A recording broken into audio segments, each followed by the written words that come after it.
Pengertian segmentasi pasar. Segmentasi pasar adalah pembagi pasar menjadi kelompok pembeli yang dibedakan menurut kebutuhan, karakteristik, atau tingkah laku yang mungkin membutuhkan produk yang berbeda. Terdapat 3 alternatif bagi perusahaan dalam persoalan ini, yaitu apakah perusahaan akan menggunakan pendekatan pemasaran yang terdiferensiasi, kemudian pendekatan pemasaran yang tidak terdiferensiasi, atau menggunakan pendekatan pemasaran yang terkonsentrasi. Pendekatan pemasaran yang pertama adalah pendekatan pemasaran tanpa pembedaan. Jadi pemasaran ini tidak membagi pasar ke dalam segmen-segmen tertentu dan melayani semua konsumen. Hal ini juga dikenal sebagai pasar agregat, yang mana lebih hemat biaya karena sifat massal dan lini produk yang sempit, dapat mengurangi biaya operasi, kesediaan transportasi, namun para pemasar itu meragukan efektivitasnya. Jadi gambar di bawah ini merupakan ilustrasi dari perusahaan tersebut.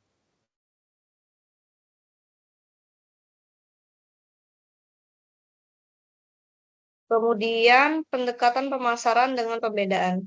Jadi perusahaan ini mengidentifikasikan beberapa segmen dalam pasarnya dan menerapkan bauran pemasaran yang berbeda bagi setiap segmen tersebut.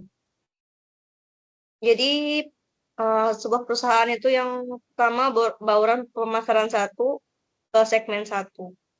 Jadi mereka itu mengidentifikasikan beberapa segmen pada pasarnya dan menerapkan bauran pemasaran. Jadi gambar di bawah ini tuh merupakan gambarannya. Yang ketiga adalah pendekatan pemasaran terkonsentrasi. Jadi pasar ini terbagi dalam beberapa segmen. Jadi perusahaan itu menetapkan suatu bauran pemasaran yang sama setiap segmennya. Kemudian strategi ini juga dapat mencapai posisi dasar yang kuat dalam segmen yang dilayani, tetapi mengandung risiko jika ada perubahan pada segmen tertentu. Sebelum menentukan segmen pasar, perusahaan melakukan riset untuk memahami kebutuhan dan keinginan konsumen. Segmentasi pasar bertujuan untuk melayani konsumen lebih baik dan meningkatkan posisi kompetitif perusahaan. Selain itu, tujuan lainnya adalah meningkatkan penjualan pangsa pasar, komunikasi, promosi, dan memperkuat citra. Meskipun pemasaran massal bisa mencapai tujuan ini, dalam era persaingan ketat, segmentasi pasar lebih efektif. Kemudian ini ada 5 manfaat yang dapat diperoleh, yaitu mendesain jasa yang lebih responsif terhadap kebutuhan pasar, menganalisis pasar, menemukan peluang, menguasai posisi yang superior dan kompetitif, menentukan strategi komunikasi yang efektif dan efisien. Pembagian segmen pasar. Ini ada beberapa kriterianya. Yang pertama adalah apakah segmen pasar itu cukup besar atau tidak. Jadi segmen pasar yang dipilihnya itu hendaknya cukup potensial, dalam artian besarnya pasar dapat menjamin kontinuitas produksi sesuai dengan harga yang bersedia dibayar konsumen. Yang kedua adalah apakah ada daya belinya atau tidak. Jadi populasi yang besar dalam segmen pasar itu belum tentu menjamin sebuah keberhasilan, oleh karena itu perlu adanya daya beli. Yang ketiga adalah apakah dapat dibedakan dengan segmen lainnya atau tidak. Segmen baik harus bisa dibedakan secara jelas dari segmen lainnya. Yang keempat, apakah sudah ada pesaing lain yang menguasai segmen tersebut atau belum. Jadi segmen yang menarik itu tidak selalu terbuka bagi pendatang baru. Biasanya mereka juga ada di sana terlebih dahulu dan membuat rintangan bagi para calon pendatang baru.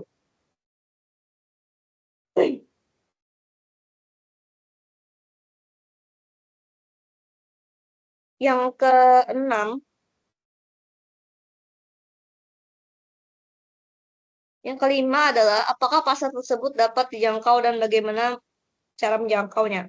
Jadi segmen yang baik itu harus dapat dijangkau secara fisik maupun non-fisik. Yang keenam adalah apakah kita memiliki sumber daya yang memadai atau tidak. Jadi segmen yang baik itu juga harus menyesuaikan dengan SDM dan keterampilan yang dimiliki oleh perusahaan. Dalam melakukan segmentasi, ada beberapa langkah yang perlu diikuti, yaitu pendefinisian pasar yang ingin dimasuki, identifikasi dasar alternatif untuk segmentasi, pengujian basis tersebut, dan memilih dasar terbaik untuk segmentasi. Yang keempat, identifikasi segmen pasar individu, kemudian menunjukkan daya tariknya dan seleksi akan segmen yang menjadi target spesifik. Jadi perusahaan itu memilih pasar berdasarkan kelompok pelanggan spesifik untuk layanan mereka, yang bisa dilihat dari jaringan jasa, jenis pelanggan, lingkungan geografis, atau area tertentu. Dasar segmentasi meliputi demografis, yaitu bisa jenis kelamin, usia, ukuran, atau keluarga, kemudian sosioekonomi, pendapatan, pendidikan, kelas sosial, etnis, kemudian psikografis, tingkah laku, gaya hidup, geografi, lokasi, kepadatan penduduk, iklim, kemudian manfaat yang dicari konsumen, penggunaan yaitu penggunaan berat, menengah, ringan, atau bukan pengguna, kemudian respon promosi dan berdasarkan jasa. Jadi tujuan dari segmentasi itu untuk melayani lebih baik dan mengembangkan strategi secara efektif. Perusahaan besar dengan sumber daya kuat dapat menguasai banyak segmen. Sementara perusahaan kecil itu sebaiknya hanya fokus pada satu atau dua segmen. Penguasaan pasar harus tumbuh seiring dengan pertumbuhan perusahaan. Segmentasi pasar penting untuk memuaskan pelanggan dan meningkatkan daya saing.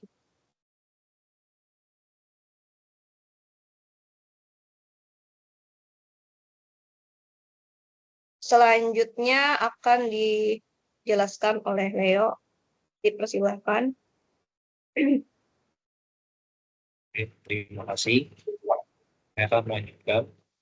Dari penjelasan-penjelasan di atas, kita akan mengarah ke betapa besar fungsi dan kebaikan segmentasi.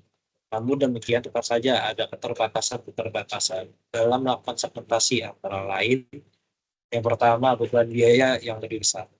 Tentu saja beban biaya yang ditanggung perusahaan akan menjadi lebih besar jika melakukan segmentasi pada jika diterapkan mass marketing.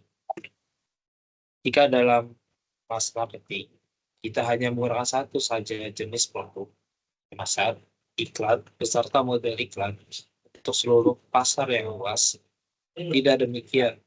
Hanya jika diterapkan segmentasi pasar.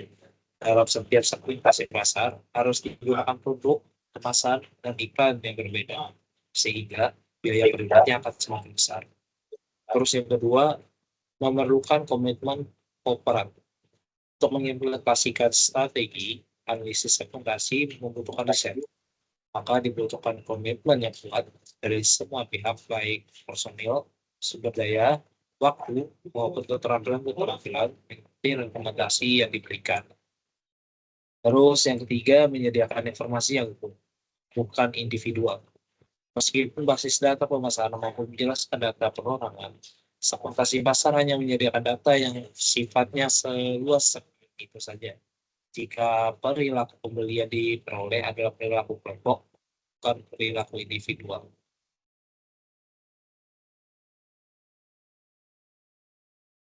Segmentasi merupakan hal yang penting bagi perusahaan di masa sekarang, termasuk bagi perusahaan-perusahaan yang bergerak di sektor jasa. Beberapa alasan mengapa segmentasi merupakan hal sangat penting antara lain. Yang pertama, semakin majunya kehidupan manusia, semakin heterogen masyarakat, semakin beragam kebutuhan dan selera masyarakat, tidak mungkin ada satu produk yang dapat memuaskan secara tepat seluruh kebutuhan masyarakat. Terus yang kedua, semakin maju perekonomian, maka semakin banyak kompetitor yang harus dihadapi oleh perusahaan. Segmentasi akan mencegah perusahaan membuang sumber daya tempat yang tidak tepat. Segmentasi membantu perusahaan untuk menyimpan sumber daya secara tepat di tempat yang tepat. Terus yang ketiga, segmentasi membantu perusahaan untuk meraih keunggulan kompetitif atau competitive advantage. Terdapat persaingan melalui diferensiasi. Terus yang keempat, sebuah produk tidak dapat memuaskan sebuah kelompok masyarakat, tetapi mungkin dapat memuaskan suatu golongan masyarakat yang homogen. Segmentasi akan membantu perusahaan menemukan segmen yang dapat dilayani secara maksimal oleh perusahaan.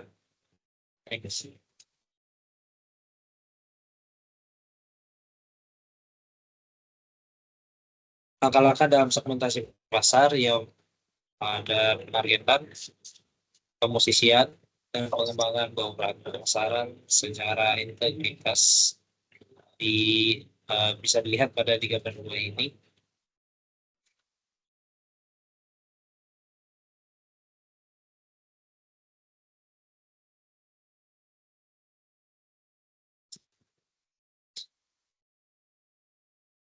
Mengidentifikasikan pasar. Langkah pertama yang harus dilakukan perusahaan adalah mendefinisikan pasar yang akan dihadapi perusahaan. Dalam proses ini perusahaan harus melakukan audit internal terhadap keunggulan dan kelemahan yang dimiliki. Perusahaan harus mempertimbangkan strategi keseluruhan perusahaan, kenali dasar-dasar alternatif segmentasi. Pendekatan segmentasi dapat dibagi menjadi dua, yaitu berdasarkan karakteristik konsumen dan berdasarkan respon konsumen. Segmentasi menjelaskan karakteristik konsumen,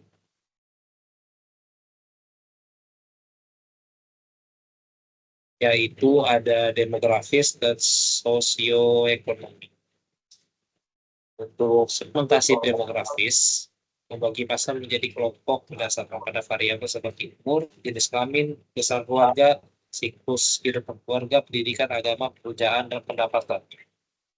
Faktor demografis merupakan dasar paling populer untuk membuat segmen kelompok pelanggan. Hal ini karena kebutuhan konsumen, keinginan, dan tingkat penggunaan seringkali sangat penting dengan variabel demografis. Dan variabel ini lebih mudah untuk diukur daripada jenis variabel yang lain.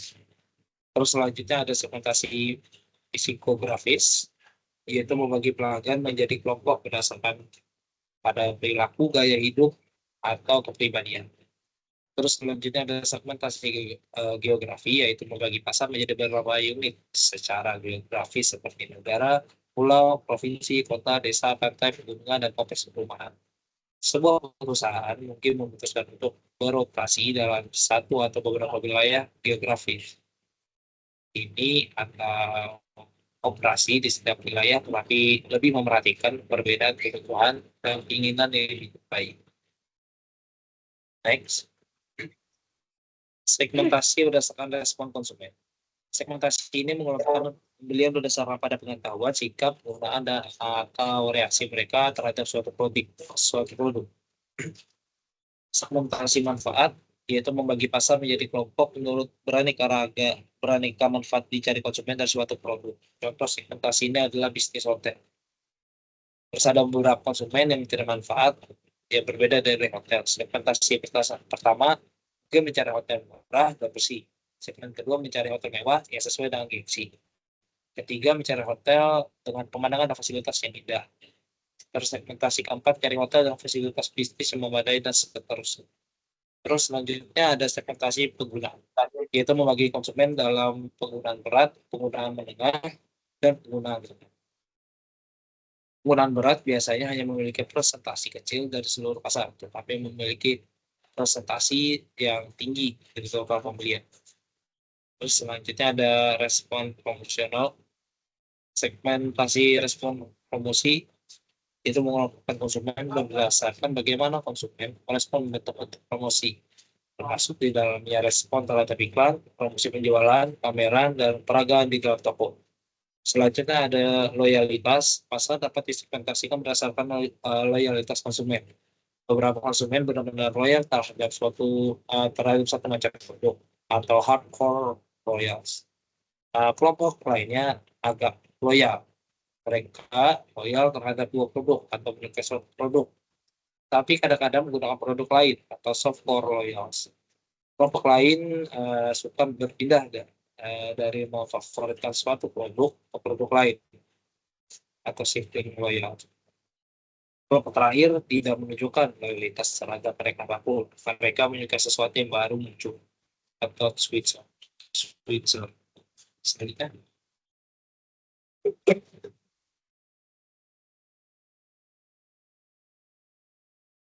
segmentasi berdasarkan jasa. Segmentasi pasar jasa berfokus pada apakah penawaran jasa bisa dibedakan.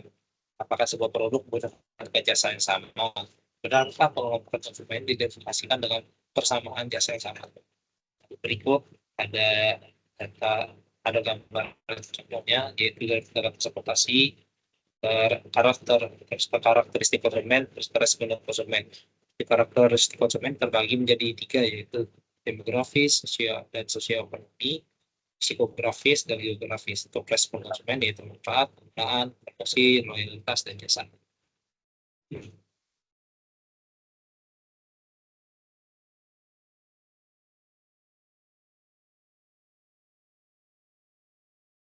Segmentasi berdasarkan respon konsumen, yaitu memilih dasar terbaik untuk segmentasi. Maka selanjutnya adalah memilih dasar yang tepat untuk segmentasi. Sebuah perusahaan sebaiknya dapat memperhitungkan cara-cara segmentasi alternatif yang dapat memberikan keuntungan dibandingkan pesaingnya. Kembali dan memilih pasar dalam evaluasi pasar pada 3 faktor yang harus diperhatikan, yaitu yang pertama ada ukuran dan pertumbuhan sebuah perusahaan. Sebaiknya menyeleksi tingkat laba saat ini, pertumbuhan yang diharapkan dan laba yang diharapkan dari setiap segmen. Sebuah segmen yang memiliki ukuran besar dan pertumbuhan yang tepat mungkin akan menarik semua minat perusahaan. Tapi perusahaan juga harus memperhatikan sumber daya dan kemampuan bersaingnya di segmen itu. Sebuah perusahaan kecil mungkin akan memiliki segmen yang kecil dan cenderung kurang menarik pertumbuhan secara segmen ini. Selama segmen itu memberikan keuntungan yang lebih besar dibandingkan apabila mereka harus bersaing di segmen yang lebih besar dengan tingkat persaingan yang lebih tinggi. Terus selanjutnya ada daya tarik struktural segmen. Sebuah segmen yang mempunyai ukuran dan pertumbuhan yang diinginkan belum tentu menjadi laba yang menarik. Ada beberapa faktor struktural utama yang mempengaruhi daya tarik segmen dalam jangka panjang. Faktor-faktor ini antara lain saingan yang kuat dan agresif, keberadaan produk ganti yang aktual, daya beli masyarakat, kekuatan tawar menawar konsumen, dan pemasok yang kuat. Terus selanjutnya ada sasaran dan sumber daya perusahaan. Apabila terjadi sebuah segmen memiliki ukuran dan pertumbuhan yang tepat, serta memiliki daya tarik struktural yang baik, perusahaan masih harus memperhatikan sasaran dan sumber daya perusahaan. Sebuah segmen yang besar menarik tidak akan berarti jika sumber daya yang ada tidak memungkinkan perusahaan untuk bersaing di segmen itu.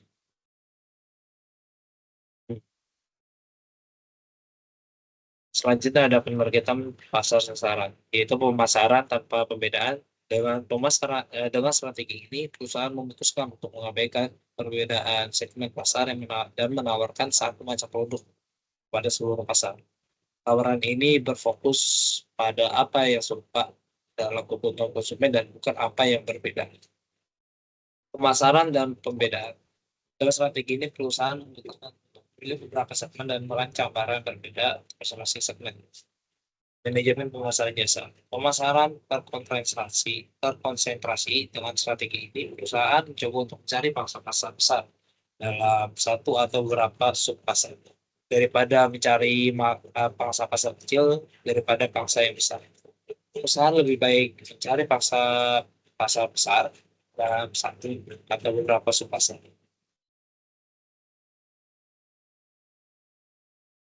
Beberapa hal yang harus diperhatikan dalam memilih strategi cakupan pasar adalah yaitu sumber daya perusahaan. Sumber daya yang memadai dapat mendukung perusahaan.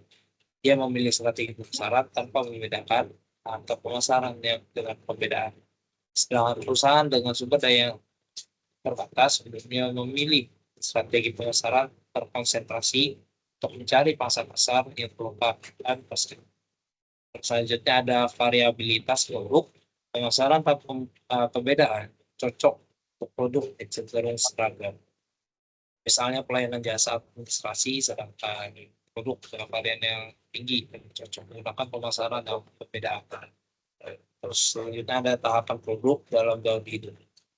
Perusahaan yang baru meluncurkan sebuah produk yang memiliki pemasaran tanpa pembedaan atau pemasaran kontrol terkon- terkonsentrasi. Pemasaran dengan pembedaan umumnya digunakan pada suatu produk memasuki daun hidup untuk tingkat dewasa atau maturity. Selanjutnya ada variabilitas pasar. Bila masyarakat yang dihadapi cenderung homogen dengan selera dan karakteristik yang cenderung sama, maka pemasaran tanpa pembedaan dapat menjadi pilihan yang tepat.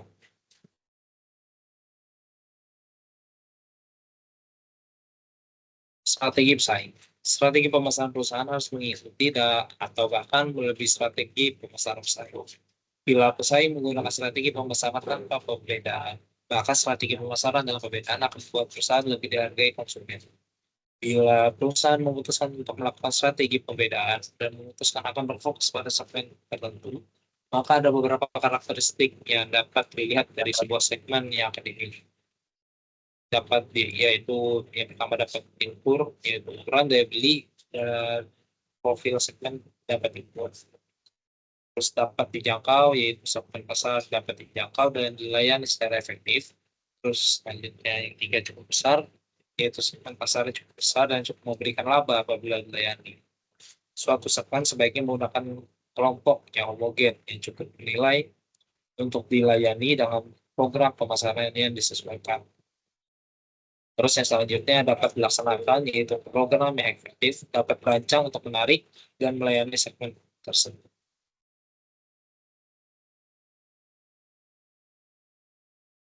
Oke, sekian saja presentasi dari kami. Apabila ada kekurangan, mohon maaf. Sekian dan terima kasih.